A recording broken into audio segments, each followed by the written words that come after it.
Beijing sait garder son visage ancien. On retrouve un peu ce que j'ai vécu il y a plus de 50 ans.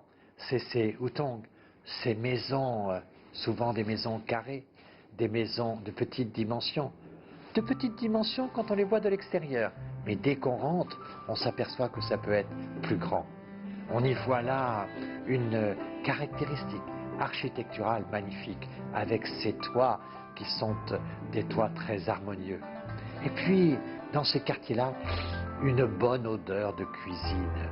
On sent des volailles, on sent des fruits, on sent des légumes. On sent que ce pays de Beijing connaît la bonne cuisine. Et au fond, il y a aujourd'hui des restaurants très modernes, mais qui sont la copie de restaurants anciens. On retrouve cette ambiance très conviviale, souvent joyeuse. J'aime comment les habitants de Beijing sont heureux quand ils sont à table. On entend dans les restaurants quelquefois chanter.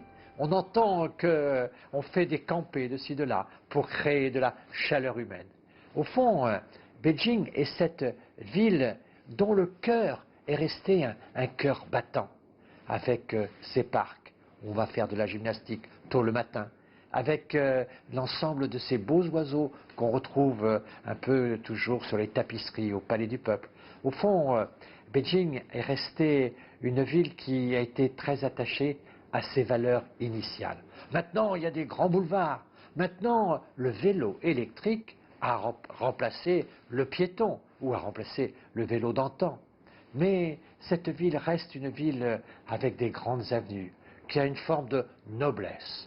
Ici, on voit les événements se dérouler de manière majestueuse. On voit les bâtiments également être majestueux. Quand on voit cette grande place Tiananmen, quand on voit ces grands musées, quand on voit ces temples du ciel, là on allait célébrer les récoltes dans le temps pour essayer que le ciel vienne aider le paysan.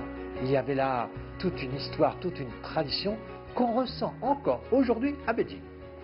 Nous sommes très heureux de voir que, en fait, en Chine, une sorte de développement de la conscience du patrimoine. De plus en plus, en Chine, on est attaché au patrimoine bâti, au patrimoine naturel, au patrimoine culturel. Et donc, on voit maintenant en Chine certains quartiers protégés, des opérations d'aménagement du patrimoine.